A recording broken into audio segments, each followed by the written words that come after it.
அன்பான சகோதரனே சகோதரியே, உங்கள் யாவருக்கும் ஆண்டவராக இயேசு கிறிஸ்து நாமத்தில் அன்பின் வாழ்த்துக்களை நான் தெரிவித்துக் கொள்கிறேன். கிறிஸ்து பிறப்பின் செய்தியை உங்களுக்கு அறிவிக்கும்படியாக நான் விரும்புகிறேன். இந்த வீடியோவை பார்த்து கொண்டிருக்கிற உங்களுக்கு முதலாவது என்னுடைய நன்றியை நான் தெரிவித்துக் கொள்கிறேன். இந்த நாளிலே உங்களுக்கு ஒரு நல்ல செய்தியை நான் கொண்டு வந்திருக்கிறேன். அந்த நல்ல செய்தியை முழுமையாய் பார்த்து பயன்பெறும்படி உங்களை அன்போடு கூட நான் கேட்டுக்கொள்கிறேன்.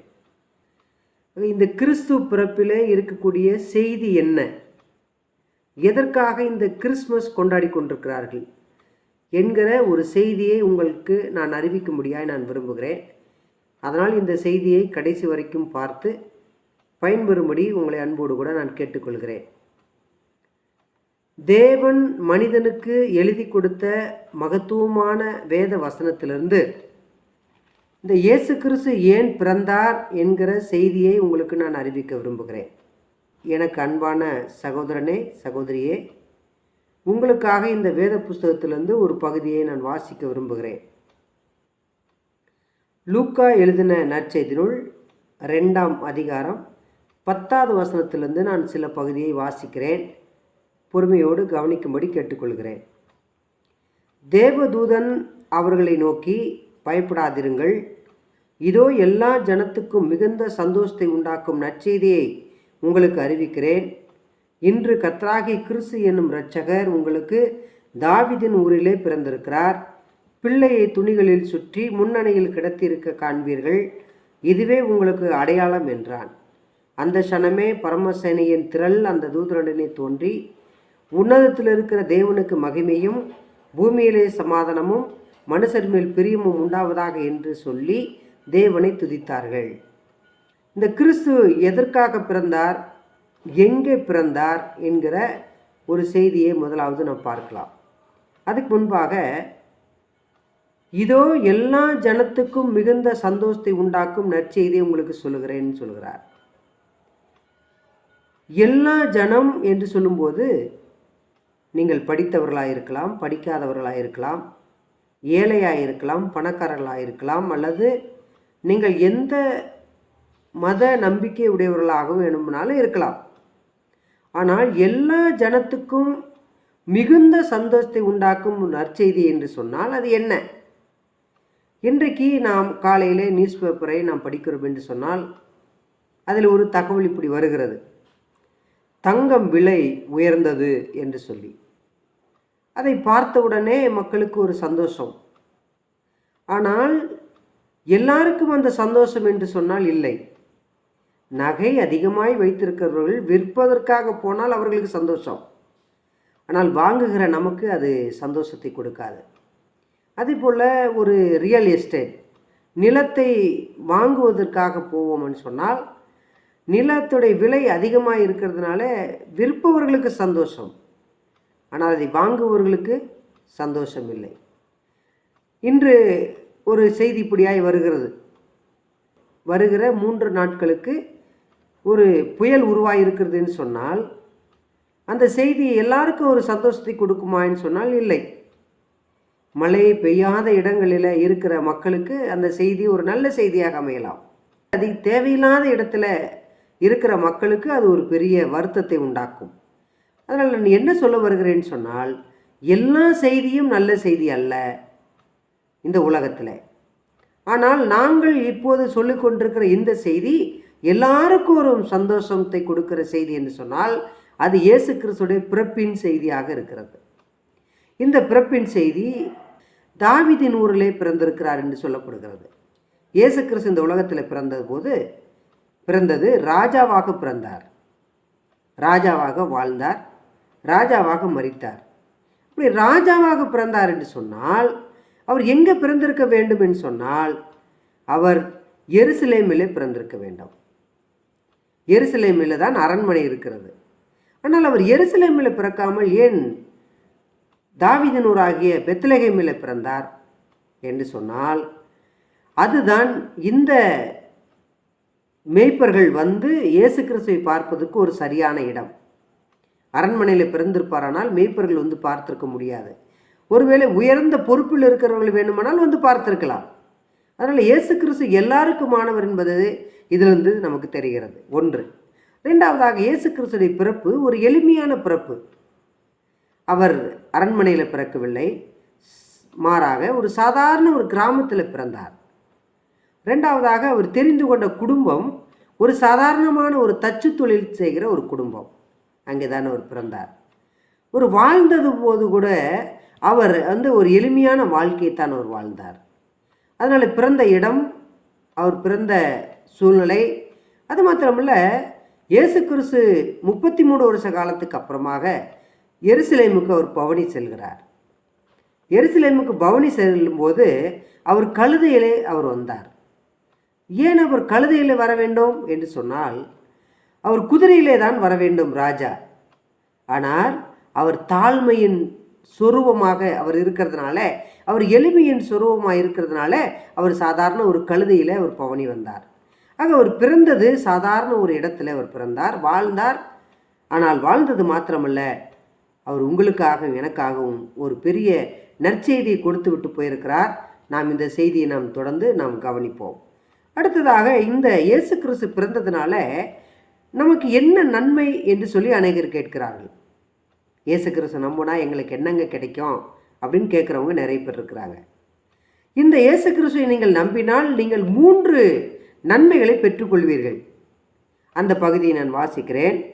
லூக்கா எழுதின நற்செய்தி நூல் 2ஆம் அதிகாரம், அதில் 14வது வசனம். உன்னதத்தில் இருக்கிற தேவனுக்கு மகிமையும் பூமியிலே சமாதானமும் மனுஷர் மேல் பிரியமும் உண்டாவதாக என்று சொல்லி தேவனை துதித்தார்கள் தேவதூதர்கள்.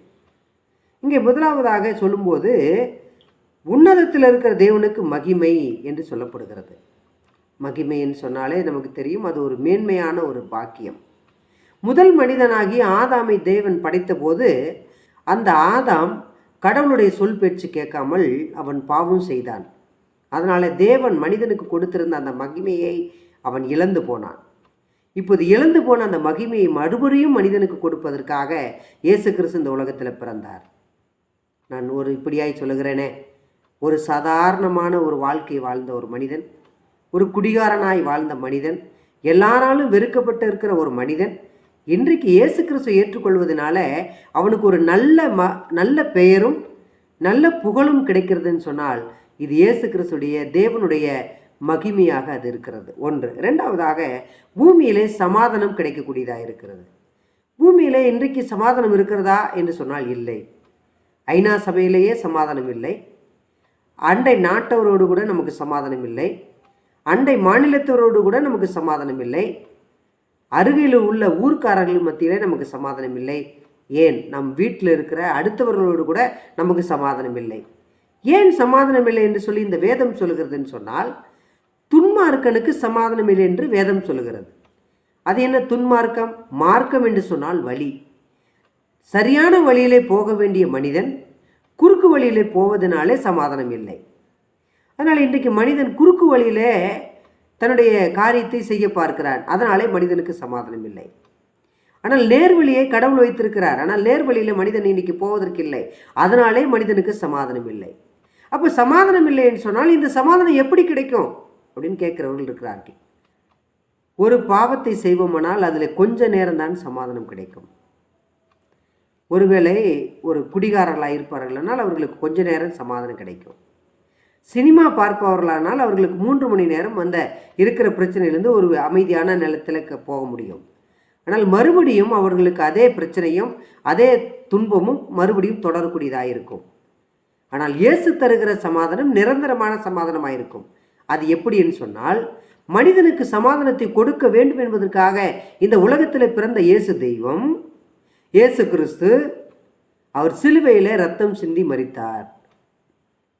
அவர் சிலுவையில் சிந்தின ரத்தத்தினாலே உங்களுடைய பாவத்தையும் என்னுடைய பாவத்தையும் அவர் மன்னிக்க போதுமானவராக இருக்கிறார். ரத்தம் மன்னிக்குமா அப்படின்னு நீங்கள் கேட்கலாம். இயேசு கிறிஸ்து ரத்தம் சகல பாவங்களை நீக்கி நம்மை மன்னிக்கும். அதனாலே உள்ளத்திலே அமைதியும் சந்தோஷமும் சமாதானமும் கிடைக்கும். முதலாவதாக, உன்னதத்தில் இருக்க தேவனுக்கு மகிமை உண்டாகும். ரெண்டாவதாக, பூமியிலே சமாதானம் உண்டாகும். மூணாவதாக, மனுஷர் மேல் பிரியம் உண்டாகும். முதல் மனிதனாகிய ஆதாம் முதற்கொண்டு அநேக மனிதர்கள் தெய்வத்துக்கு பிரியமில்லாமல் வாழ்ந்தார்கள். அவரவர் விருப்பப்படி அவரவருடைய இஷ்டத்தின்படி வாழ்ந்து கொண்டிருந்தார்கள். ஆனால் முடிவு என்ன அப்படின்னு சொன்னால் நரகம் என்று வேதம் சொல்லுகிறது. ஆனால் இப்படியே வாழ்ந்து இப்படியே மறிப்போமானால் நாம் நரகத்துக்கு போகக்கூடியவர்களாக இருப்போம். ஆனால் மனிதன் அப்படி போகக்கூடாது என்பதற்காக தெய்வமாகி இயேசு இந்த உலகத்தில் மனிதனாக பிறந்து உங்களுக்காக எனக்காக மரித்து அடக்கம் பண்ணப்பட்டு 3ஆம் உயிர்த்தெழுந்ததினாலே தெய்வத்துக்கும் மனிதனுக்கும் இருக்கக்கூடிய அந்த மத்தியஸ்தத்துடைய வேலையை இயேசு கிறிஸ்து சிலுவையிலே செய்து முடித்தார். அவர் மரித்தார், அடக்கம் பண்ணப்பட்டார், 3ஆம் உயிர்த்தெழுந்தார், இன்றைக்கு உயிரோடு கூட இருக்கிறார். அவர் உயிருள்ள தெய்வமாக இருக்கிறதுனால உங்களுக்கு மகிமையை கொடுக்க முடியும், உங்களுக்கு சமாதானத்தை கொடுக்க முடியும், உங்களுக்கும் தெய்வத்துக்கும் இருக்கக்கூடிய அந்த பிரிவினையை நீக்கி பிரியத்தை உண்டாக்க முடியும். பிரியமான சகோதரனே சகோதரியே, உங்கள் வாழ்க்கையில் சமாதானம் இல்லையா? சந்தோஷம் இல்லையா? பிரச்சனையா? கடன் பிரச்சனையா? குடும்பத்தில் அமைதி இல்லையா? நீங்கள் எப்படிப்பட்ட நிலைமையில் இருந்தாலும் சரி, அதை முதலாவதாக நான் சொன்னேன், எல்லா மனுஷருக்கும் உங்கள் வாழ்க்கையில் என்ன பிரச்சனை இருந்தாலும் சரி, என்ன கஷ்டங்கள் இருந்தாலும் சரி, என்ன வியாகுலங்கள் இருந்தாலும் சரி, இதை பார்த்து கொண்டிருக்கிற எனக்கு அன்பான சகோதரனே, அன்பான சகோதரியே, உங்கள் வாழ்க்கையை கிறிஸ்துவுக்கு நீங்கள் ஒப்புக் கொடுப்பீர்களானால், தெய்வத்துக்கு நீங்கள் ஒப்புக் கொடுப்பீர்களானால், இந்த இயேசு கிறிஸ்து உங்களுடைய பாவத்தை மன்னித்து சந்தோஷத்தை கொடுத்து உங்களுடைய எல்லா இக்கட்டுகளிலிருந்து விலக்கி காத்து உங்களுக்கு ஆறுதலையும் சமாதானத்தை கொடுக்க வல்லவராக இருக்கிறார். இயேசு கிறிஸ்துவை குறித்து நீங்கள் இன்னும் அதிகமாக அறிந்து கொள்ள விரும்பினால் எங்களை நீங்கள் தொடர்பு கொள்ளுங்கள். இதை குறித்து நாங்கள் இன்னும் அதிகமாக நாங்கள் அறிவிக்க நாங்கள் விரும்புகிறோம். ஒருவேளை இதை குறித்து ஏதாவது சந்தேகங்கள் இருக்குமானால் தாராளமாக இங்கே தெரிகிற நம்பருக்கு நீங்கள் தொடர்பு கொள்ளுங்கள். நாங்கள் எப்பொழுதும் உங்களுக்கு பதிலளிக்க நாங்கள் ஆயத்தமாக இருக்கிறோம். பிரியமான சகோதரனே சகோதரியே, ஒரு நிமிஷம் உங்களுடைய வாழ்க்கைக்காக நான் ஜெபித்து நான் முடிக்க விரும்புகிறேன். நாம் ஜெபிப்போம். கிருபையில் பிதாவே, மகிமை மாட்சியம் நிறைந்த உன்னதமான தெய்வமே, இந்த வேலைக்காய் நன்றி. இப்போது கூட ஆண்டவரே வீடியோ மூலமாய் பார்த்து கொண்டிருக்கிற எனக்கு அன்பான சகோதர சகோதரிகளுக்கு ஆண்டவர் என்ன நிலைமையில் இருக்கிறார்களோ, என்ன கஷ்டத்தில் இருக்கிறார்களோ, என்ன வேதனையில் இருக்கிறார்களோ, அந்த வேதனையெல்லாம் நீங்கி சுகமாக ஆறுதலையும் சமாதானத்தையும் கொடுக்க சௌக்கியம் உண்டாக ஆண்டவரே உதவி செய்யுங்க. ஆண்டவரே இவர்கள் இன்னும் ஆண்டவரை அறிந்து கொள்ள உதவி செய்யுங்க. அரைமீரச்சகராக இயேசு கிறிஸ்து மூலமாக ஜெபிக்கிறோம் எங்கள் ஜீவன நல்ல பிதாவே, ஆமேன். பிரியமான சகோதரனே சகோதரியே, உங்கள் வாழ்க்கையில் இயேசு கிறிஸ்து இன்றைக்கு உயிருள்ளவராக இருக்கிறதுனால உங்களுக்கு சமாதானம் கொடுக்க அவர் விருப்பமுடையவராக இருக்கிறார். வாருங்கள், மேலும் இதை அறிந்து கொள்ளுங்கள். கர்த்தர் உங்களை ஆஸ்வதி. இம்மட்டும் பொறுமை காத்து வீடியோவை பார்த்த உங்களுக்கு எங்களுடைய நன்றியை நாங்கள் தெரிவித்துக் கொள்கிறோம். நன்றி.